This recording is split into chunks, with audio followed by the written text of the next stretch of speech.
कामयाबी coaching centre में आप सभी लोगों का स्वागत है।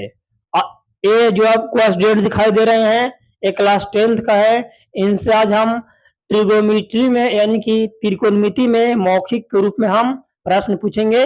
तो आइए शुभारंभ किया जाए। सबसे पहले बताइए, त्रिकोणमिति का पिता कौन है? हिपार्कस। त्रिकोणमिति कितने शब्दों से मिलकर बना है? 3। त्रिकोणमिति में जो 3 भुजा होता है, उसमें सबसे बड़ा भुजा कौन होता है? कर्ण। ठीक है, बताइए कर्ण बदलता है या नहीं? नहीं। लंब आधार बदलता है कि नहीं? हाँ। आप लोगों को ये पता है जी, जो कर्ण है कभी नहीं बदलता है, परंतु लंब आगे पीछे होते रहता है जी। तो ये थीटा के सामने कौन सा भुजा होता है? थीटा के सामने लंब। 90 डिग्री के सामने कौन सा भुजा होता है? कर्ण। साइन थीटा बराबर लंब बटा कर्ण। कोस थीटा बराबर आधार बटा कर्ण। tan थीटा बराबर लंब बटा आधार। कोट थीटा बराबर आधार बटा लंब। सेक थीटा बराबर कर्ण बटा आधार। कोसेक थीटा बराबर। कर्ण बटा लंब। ठीक है, बताइए त्रिकोणमिति में कितने निष्पत्ति या रेशियो होते हैं? 6। ये कहीं लिखा रहेगा निष्पत्ति, कहीं रहेगा रेशियो और कहीं रहेगा अनुपात। सबका मतलब बराबर होता है जी।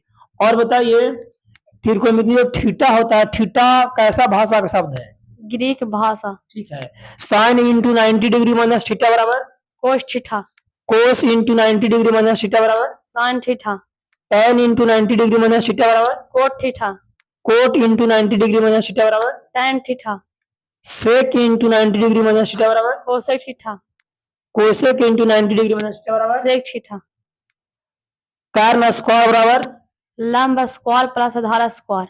ठीक है, और बताइए लंब स्क्वायर बराबर कर्ण स्क्वायर माइनस आधार स्क्वायर।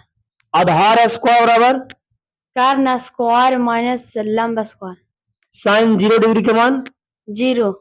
साइन 30 डिग्री के मान 1/2। साइन 45 डिग्री के मान 1/√2। साइन 60 डिग्री के मान √3/2।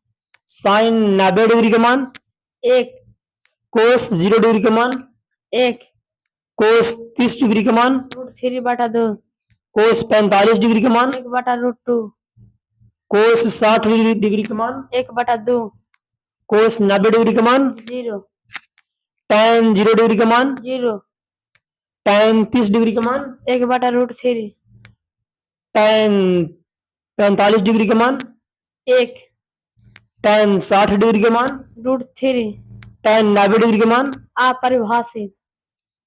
और बताइए जी, त्रिकोणमिति में जो कर्ण रहता है उसको हम कौन अक्षर से इंडिकेट करते हैं? कर्ण हाँ, हाइपोटेनस। उसको बोलते हैं हाइपोटेनियस। तो किसी का भी अगर संकेत निकालना है जी, तो उसको पहला अक्षर आप निकाल दीजिए, लिख रहा हाइपोटेनियस।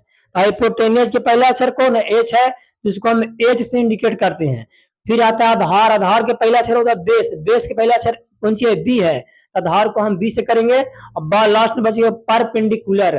परपेंडिकुलर का मतलब होता है कौन सी? लंब। परपेंडिकुलर का फर्स्ट जो लेटर क्या होगा? तो पी है, तो लंब को हम पी से इंडिकेट करते हैं। फिर बहुत जल्द मिलेंगे नेक्स्ट वीडियो में। धन्यवाद।